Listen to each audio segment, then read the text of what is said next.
देखो कल ना जब ब्रेस्ट का डायग्राम देखा था तो पेक्टोरलिस मेजर मसल आया था। पेक्टोरलिस मेजर मसल जो है साइज वाइज ये मसल होगी लार्ज। उसके बाद फैन शेप की मसल होती है ये, और चेस्ट में प्रेजेंट होती है अंडर ब्रेस्ट टिश्यू। ठीक है, और इसका काम क्या है, ये हेल्प करेगी इन आर्म मूवमेंट। गर्डल तो हम पढ़ चुके हैं ना, दो गर्डल पढ़े थे हमने लोकोमोशन एंड मूवमेंट में, एक पेक्टोरल गर्डल और एक पेल्विक गर्डल। तो यहाँ जो गर्डल है वो कौन सा गर्डल है, पेक्टोरल गर्डल। ठीक है, तो मसल का नाम क्या था, पेक्टोरलिस मेजर मसल।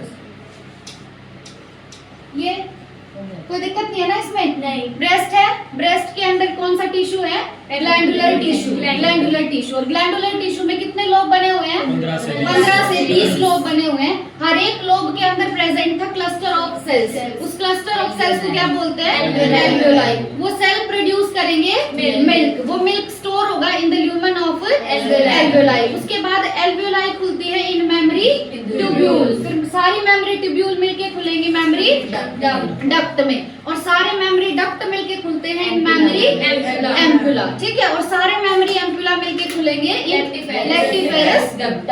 ठीक है, गैमेटोजेनेसिस आ गया था समझ? हाँ। अब let us examine the structure of a sperm.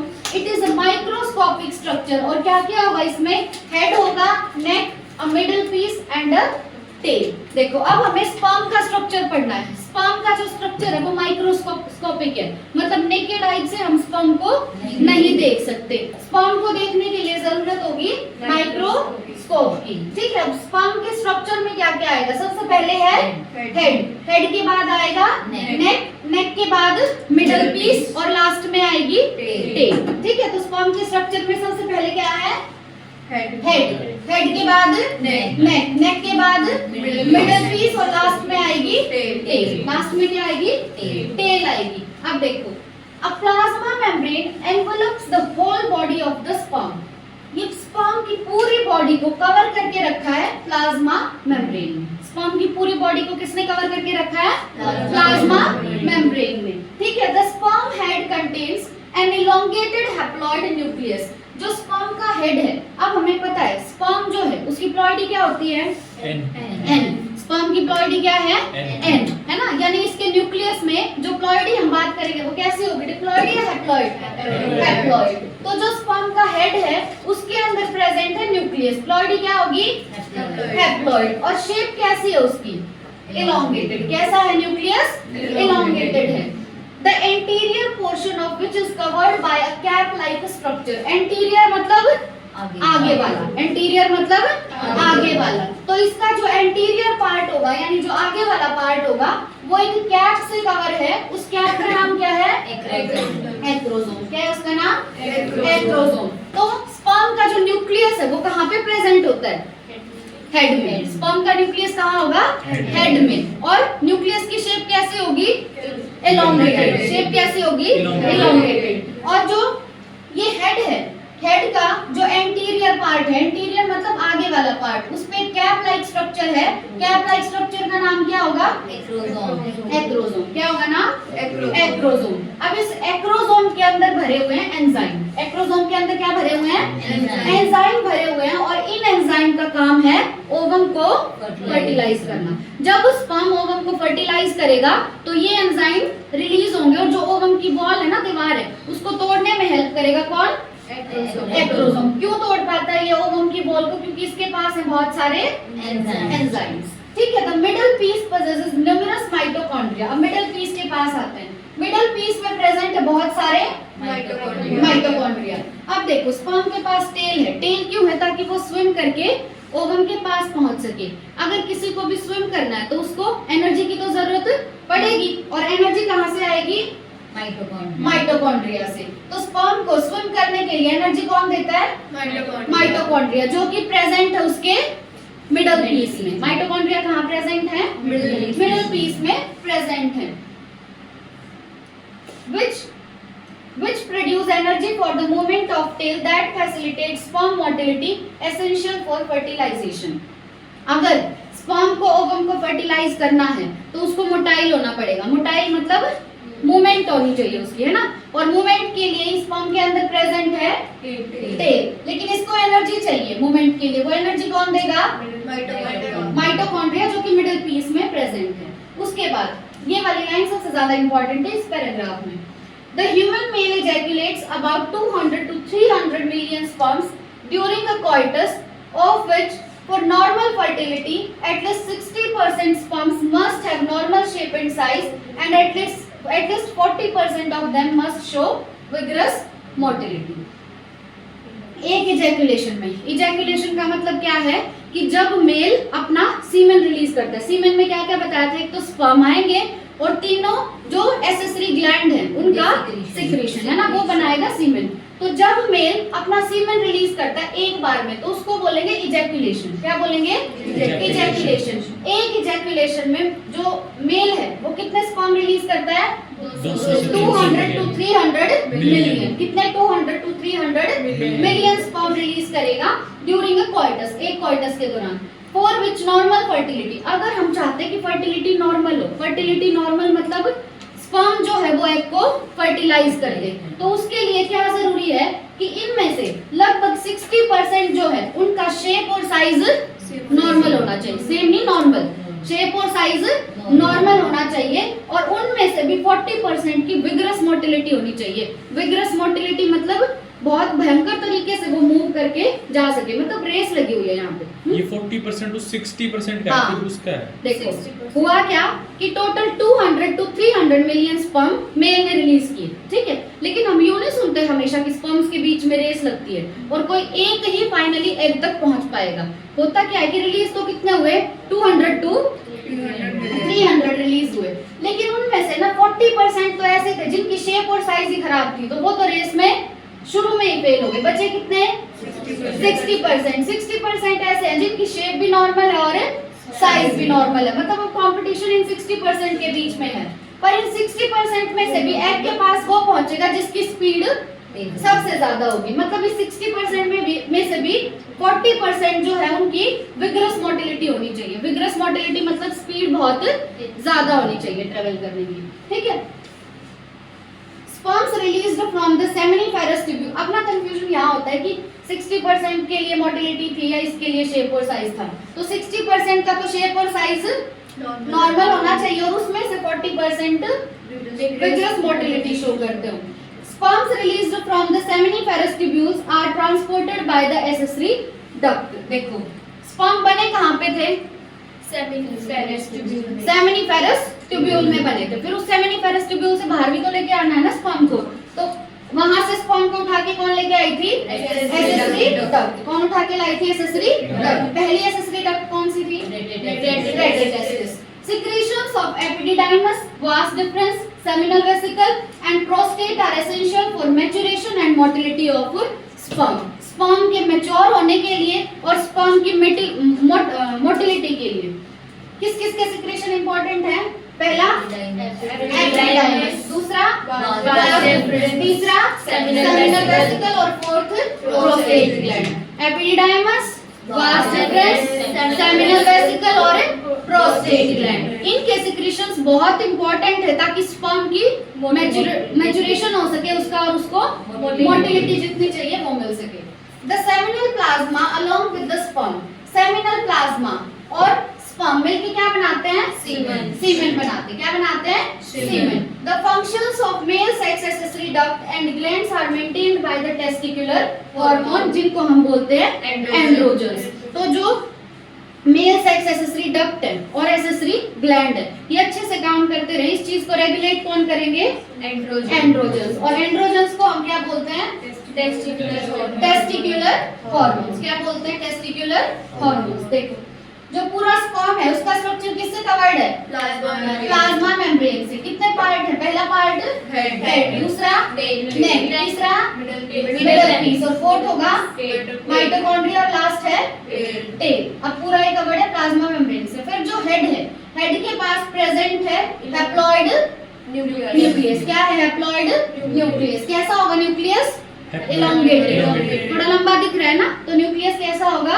elongated। उसके बाद जो हेड की टिप है, हेड की टिप जो उसके पास क्या होगा? कैप लाइक स्ट्रक्चर जिसका नाम है एक्रोसोम। देन माइटोकॉन्ड्रिया कहाँ पे प्रेजेंट है? मिडिल पीस में। माइटोकॉन्ड्रिया का काम क्या है? मोटिलिटी के लिए एनर्जी देना, है ना। माइटोकॉन्ड्रिया का काम है एनर्जी देना। उसके बाद एक इजैकुलेशन में मेल कितना स्पर्म रिलीज करेगा? 200 to 300 मिलियन, जिसमें से 60% का होना चाहिए नॉर्मल शेप और साइज, और उसमें से 40% का होना चाहिए विग्रस मोटिलिटी। ठीक है, तभी नॉर्मल फर्टिलिटी हो पाएगी। चलो लिखो इसको, मन मत करना। क्या है टॉपिक हमारा?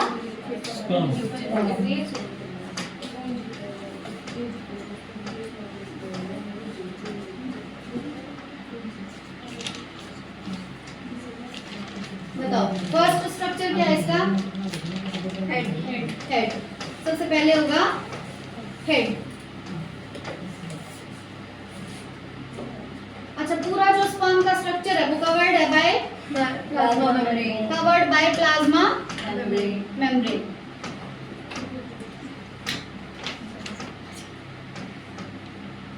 अब हेड की अगर बात करें तो हेड के अंदर है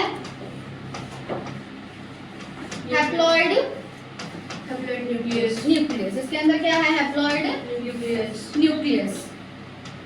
कैसी शेप होगी इसकी? इलोंगेटेड है।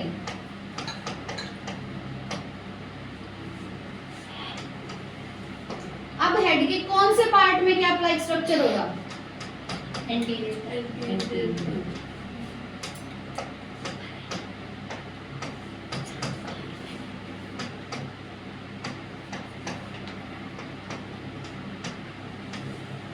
क्या प्रेजेंट है एंटीरियर पार्ट पे? एक्रोसोम। क्या प्रेजेंट है? एक्रोसोम। और एक्रोसोम को क्या बोलते हैं? कैसा स्ट्रक्चर है? कैप लाइक स्ट्रक्चर है। एक्रोसोम के अंदर क्या भरे हुए हैं? एंजाइम्स। एक्रोसोम के अंदर भरे हुए बहुत सारे एंजाइम्स। बायोमोलिक्यूल्स में बताया था, याद हो तो थोड़ा बहुत। हाइलुरोनाइडेज। हाइलुरोनाइडेज एंजाइम होता है ना। हाइलुरोनिक एसिड पढ़ा था तुमने वहां पे, तो इसके अंदर एंजाइम कौन सा होता है? हाइलुरोनाइडेज। ठीक है, ये एंजाइम।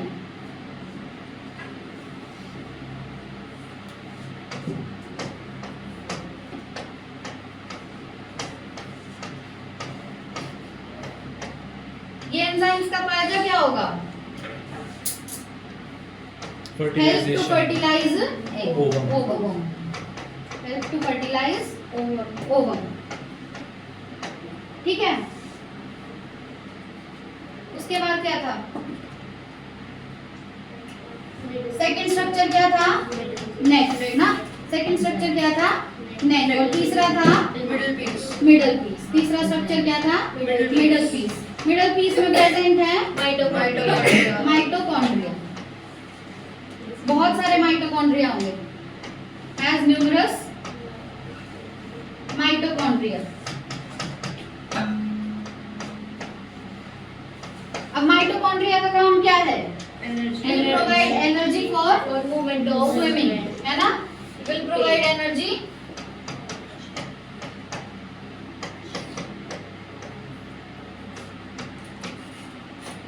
for किसके लिए? Movement of tail. Movement of tail. अब आगे मिडल पीस के बाद क्या है? टेल। मिडल पीस के बाद क्या है? टेल। इजैकुलेशन पता चल गया क्या है?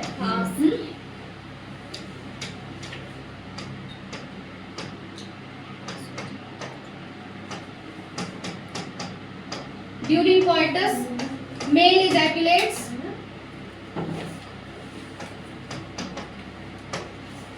एक इजैकुलेशन में कितने स्पर्म होंगे? 200 to 300 मिलियन स्पर्म्स होंगे। अब फॉर नॉर्मल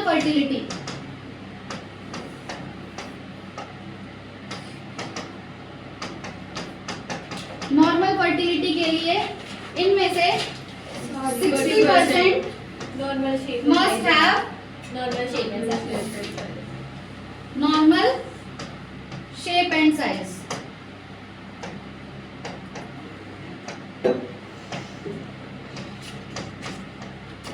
और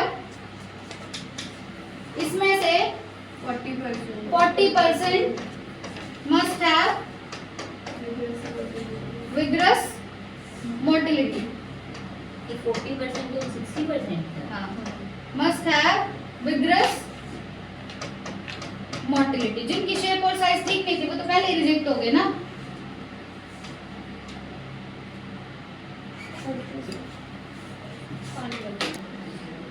स्पर्म के स्ट्रक्चर के बाद हमने क्या देखा कि स्पर्म बने तो गए सेमिनिफेरस ट्यूब्यूल में, पर वहां से स्पर्म को उठा के लाएगा मेल सेक्स एक्सेसरी डक्ट, है ना. और मेल सेक्स एक्सेसरी डक्ट और ग्लैंड के फंक्शनिंग को मेंटेन करते हैं एंड्रोजन्स. एंड्रोजन्स को बोलते हैं हम टेस्टिकुलर हार्मोन्स, है ना. उसके बाद सीमेन क्या होगा, स्पर्म प्लस सेमिनल प्लाज्मा, है ना. स्पर्म और सेमिनल प्लाज्मा को मिला के हम बोलते हैं सीमेन.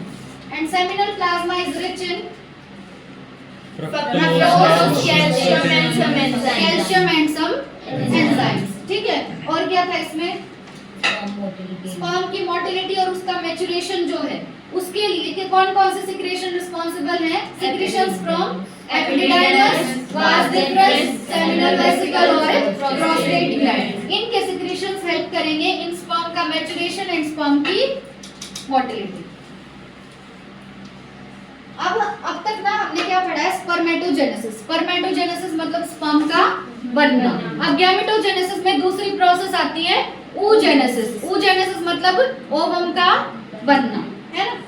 The process of formation of mature female gamete is called oogenesis. oogenesis क्या होता है कि mature female gamete जो बनेगा उस प्रोसेस को क्या बोलेंगे, oogenesis. mature female gamete बनने की प्रोसेस को क्या बोलते हैं, oogenesis. female gamete कौन सा होता है, ओवम. तो उसके बनने की प्रोसेस है oogenesis, which is markedly different from spermatogenesis, जो कि काफी अलग है spermatogenesis से. spermatogenesis कब शुरू हुआ था, प्यूबर्टी के टाइम पे. स्पर्मेटोजेनेसिस कब शुरू हुआ, प्यूबर्टी के टाइम पे. लेकिन oogenesis जो है वो शुरू हो जाता है during the embryonic development stage. देखो होता क्या है, हम सबको पता है स्पर्म और एग मिलके क्या बनाते हैं, जाइगोट. स्पर्म और एग मिलके क्या बनाते हैं, जाइगोट. जाइगोट से बनता है एम्ब्रियो. जाइगोट से क्या बनता है, एम्ब्रियो. अब इसी को बोलेंगे एम्ब्रियोनिक डेवलपमेंट. जब उस एम्ब्रियो की डेवलपमेंट होती है उसको क्या बोलते हैं, एम्ब्रियोनिक डेवलपमेंट. तो जब एम्ब्रियो की डेवलपमेंट हो रही है ना उसी टाइम पे उसमें शुरू हो जाता है oogenesis. When a couple of million gamete mother cells oogonia are formed within each fetal ovary. अब एम्ब्रियो से आगे क्या बनता है, फीटस. क्या बनता है, फीटस. तो इस फीटस की ओवरी में क्या बन गया, बहुत सारे oogonia. मिलियंस ऑफ oogonia बन गए. और इस oogonia को और क्या बोलते हैं, गैमेट मदर सेल. क्या बोलते हैं, गैमेट मदर सेल बोलते हैं. ठीक है. उसके बाद no more oogonia are formed and added after birth. अगर एक बार उस फीटस का, उस बेबी का बर्थ हो गया तो उसकी ओवरी में कोई भी oogonia ऐड नहीं होगा. जितना होना था एम्ब्रियोनिक स्टेज पे ऐड हो गया. उसके बाद कोई भी oogonia बर्थ के बाद ऐड नहीं होगा. ठीक है. These cells start division and enter into prophase 1. oogonia जो है अब इसके अंदर डिवीजन होगा और डिवीजन होके अब सेल साइकिल की कौन सी स्टेज आ गई, प्रोफेज 1. मियोसिस चल रहा है, मियोसिस 1. मियोसिस 1 की कौन सी स्टेज आ गई, prophase 1. And get temporarily arrested at that stage. लेकिन अब ना प्रोफेज 1 में ही ये अरेस्ट हो जाता है, मतलब यहीं पे मियोसिस रुक जाता है, आगे मियोसिस नहीं चलेगा. और अब जो स्ट्रक्चर बना है अब तक उसको बोलते हैं प्राइमरी oocyte. क्या बोलेंगे, प्राइमरी oocyte. बस ओवरव्यू ले लो, लिख के बताओ क्या बोलेंगे इसको. ये जो प्राइमरी oocyte की फॉर्मेशन हुई ये एम्ब्रियोनिक स्टेज पे ही हुई नहीं, oogonia था, oogonia जितने बनने थे बन गए. ठीक है. अब oogonia के अंदर क्या शुरू हो रहा है, मियोसिस शुरू हो रहा है. हाँ हाँ, मतलब तुम कह रहे हो कि बच्चा पैदा होने के बाद, ना अभी वो अपने मदर के वूम में ही है, वहां चल रहा है. तो oogonia से क्या बन गया, प्राइमरी oocyte. कितनी हंसी क्यों होती है भावना तुम्हें क्लास में, तुम लोग हंसते हो ना, मैं डिस्ट्रैक्ट हो जाती हूँ. अब oogonia से क्या बन गया, primary oocyte. Each primary oocyte then gets surrounded by a layer of granulosa cells and is called primary follicle. अब जो प्राइमरी oocyte है, प्राइमरी oocyte के अराउंड सेल्स की एक लेयर बनती है और इस सेल्स की लेयर कौन से सेल्स हैं, ग्रेनुलोसा सेल्स। सेल्स कौन से इस लेयर में? Granulosa cells. अब जो स्ट्रक्चर बना है उसको क्या बोलेंगे? Primary follicle. क्या बोलेंगे अब इसको? Primary follicle. A large number of these follicles degenerate during the phase from birth to puberty. अब क्या हुआ, उस बेबी का बर्थ हो गया और बर्थ से लेके जब वो अपने प्यूबर्टी तक जाएगी उस टाइम पे क्या होगा, ये बहुत सारे प्राइमरी फॉलिकल डीजनरेट हो जाएंगे। शुरू में का नंबर कितना था? मिलियंस में था। शुरू में नंबर था मिलियंस में, पर जैसे जैसे वो फीमेल प्यूबर्टी तक जाती है तो बहुत सारे प्राइमरी फॉलिकल डीजनरेट हो जाते हैं और अब सिर्फ कितने बचेंगे? 60,000 to 80,000 60,000 to 80,000 प्राइमरी फॉलिकल्स बचेंगे इन ईच ओवरी। एक ओवरी में कितने प्राइमरी फॉलिकल होंगे? लगभग 60,000 to 80,000 at the time of puberty. अब देखो, the primary follicle gets surrounded by more layers of granulosa cell।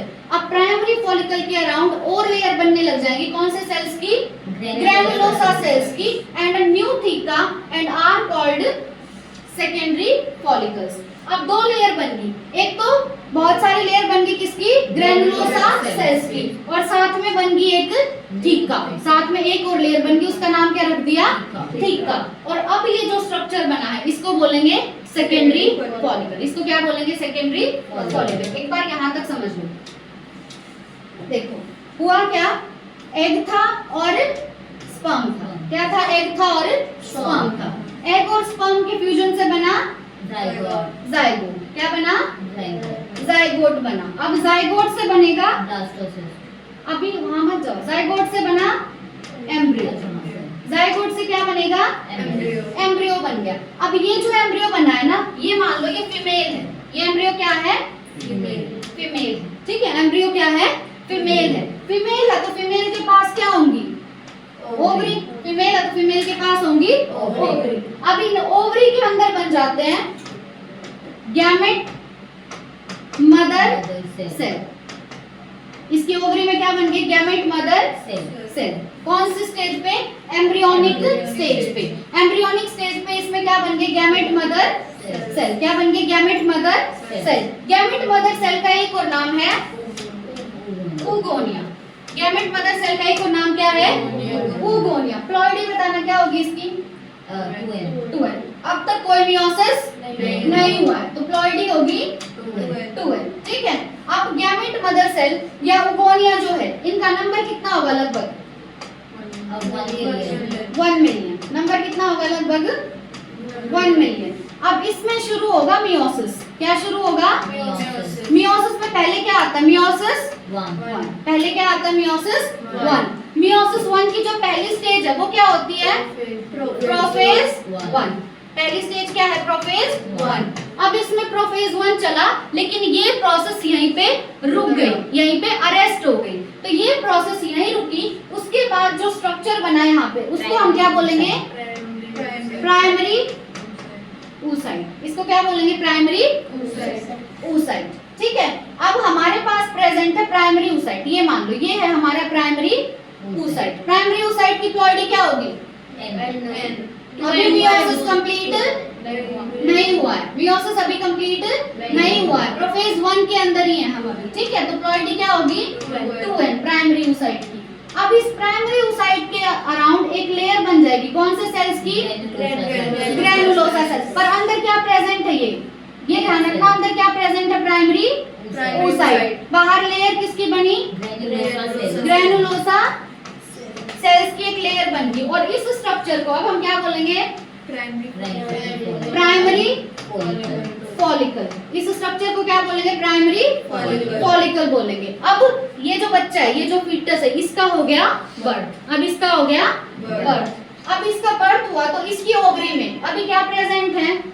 Primary follicle. इसकी ओवरी में क्या प्रेजेंट है? Primary follicle. और जो oogonia इसकी ओवरी में ऐड हुए थे, जब ये पैदा हो जाएगी तो और भी कोई नए oogonia ऐड नहीं होंगे, जितने थे उतने ही रहेंगे।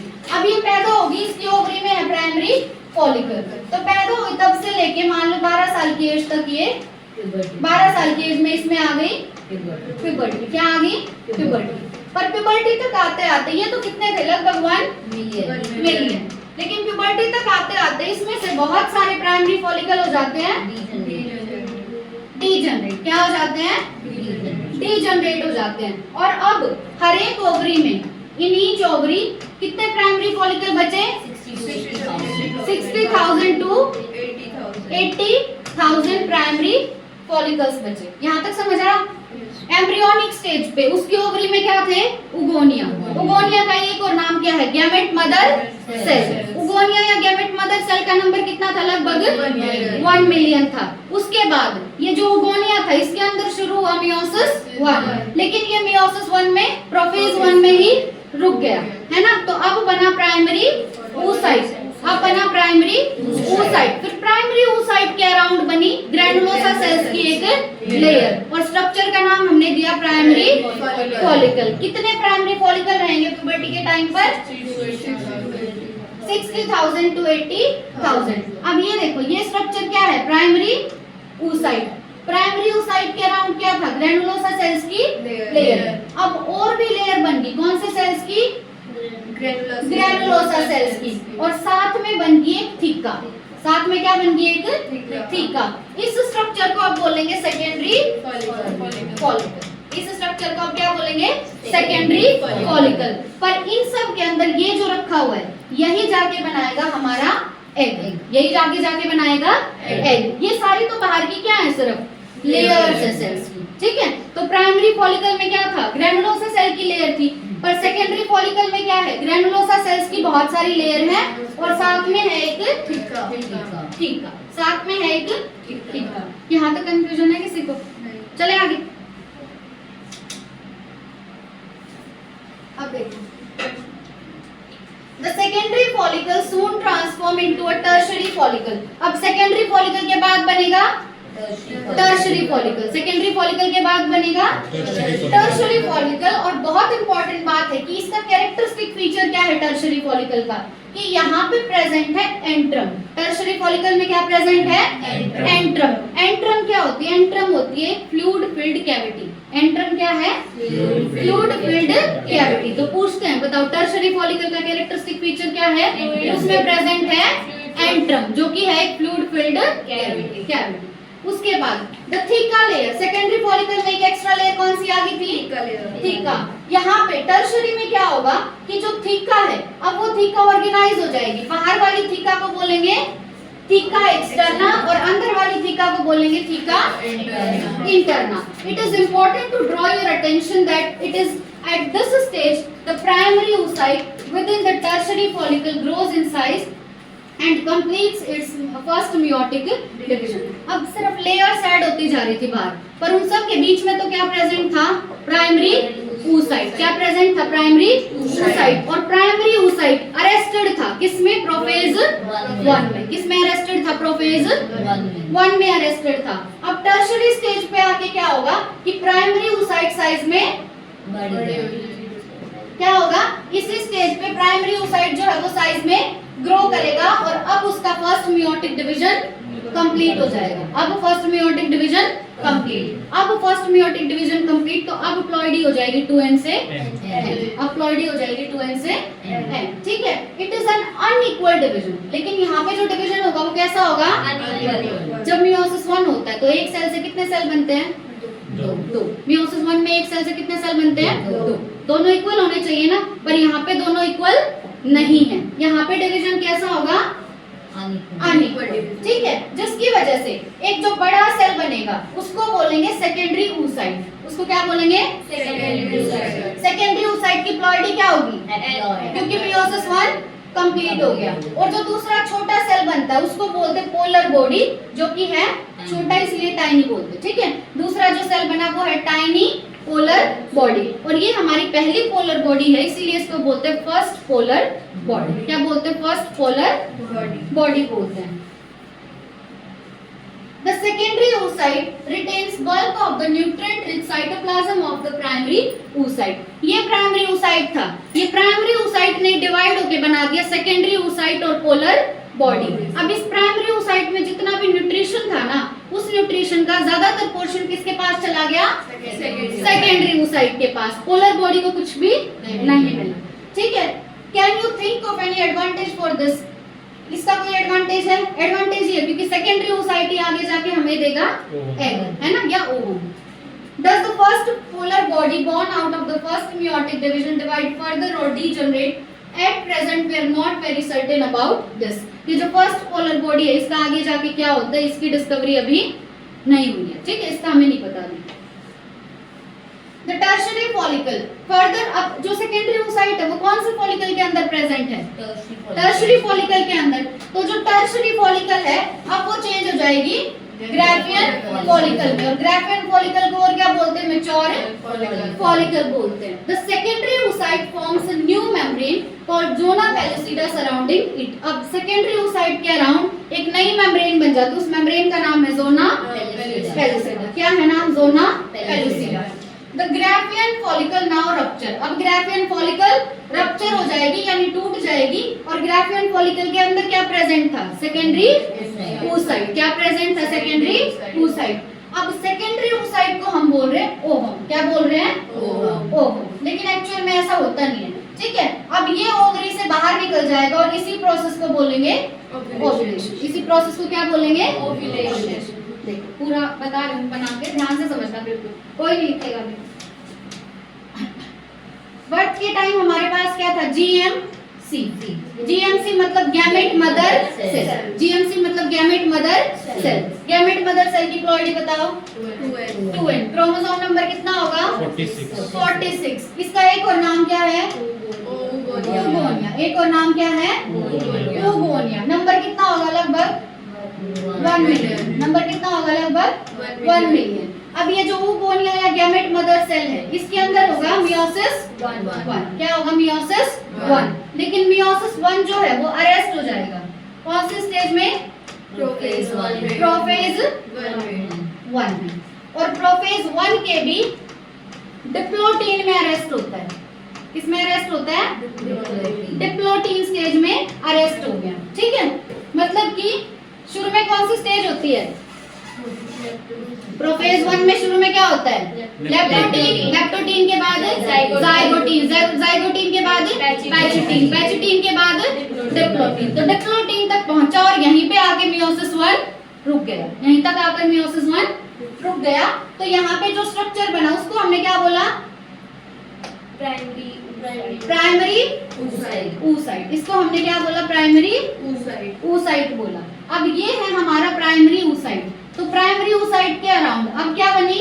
ग्रैनुलोसा सेल्स की लेयर। ये क्या है? ग्रैनुलोसा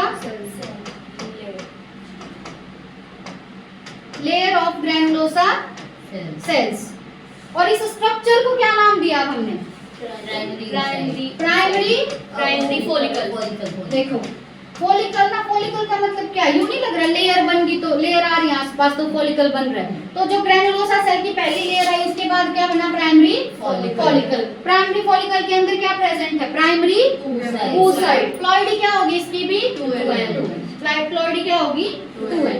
अब बर्थ हो गया उसका, और बर्थ के बाद अब क्या होगा?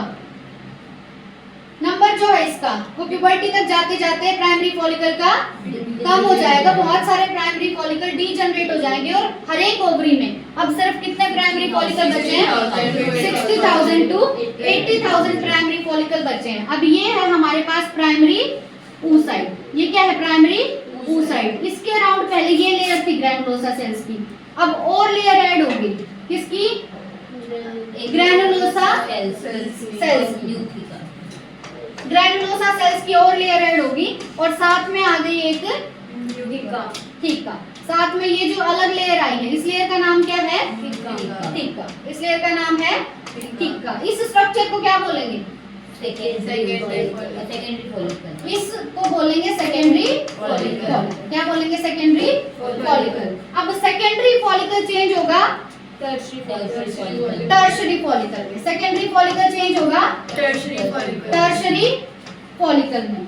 अब अंदर तो क्या प्रेजेंट है? अभी प्राइमरी oocyte। अंदर तो अभी क्या प्रेजेंट है? प्राइमरी oocyte, ठीक है। प्राइमरी oocyte के अराउंड ग्रैनुलोसा सेल्स की लेयर। क्या है? ग्रैनुलोसा सेल्स की लेयर। और बाहर हमने बनाई थी थीका, बाहर क्या बनाई थी? थीका। थीका। लेकिन अब क्या होगा कि जो बाहर वाली थीका है, बाहर वाली थीका को बोलेंगे थीका एक्सटर्ना। बाहर वाली थीका को बोलेंगे थीका एक्सटर्ना और अंदर वाली थीका को बोलेंगे थीका इंटरना। यानी ये थीका ऑर्गेनाइज हो गई अब into theca externa and theca interna. और क्या हुआ, एक बहुत स्पेशल फीचर है टर्शरी फॉलिकल का कि इसके अंदर प्रेजेंट है एंट्रम। टर्शरी फॉलिकल में प्रेजेंट है antrum which is a fluid filled cavity. ये क्या है? एक फ्लूइड फिल्ड कैविटी है।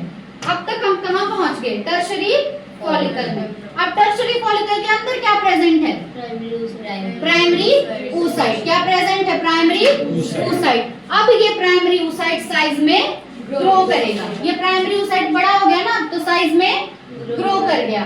साइज में ग्रो बाहर तो सारी लेयर प्रेजेंट है अब भी, ठीक है। अब प्राइमरी oocyte साइज में ग्रो कर गया और ग्रो करने के बाद अरेस्टेड किसमें था? ये डिप्लोटीन में।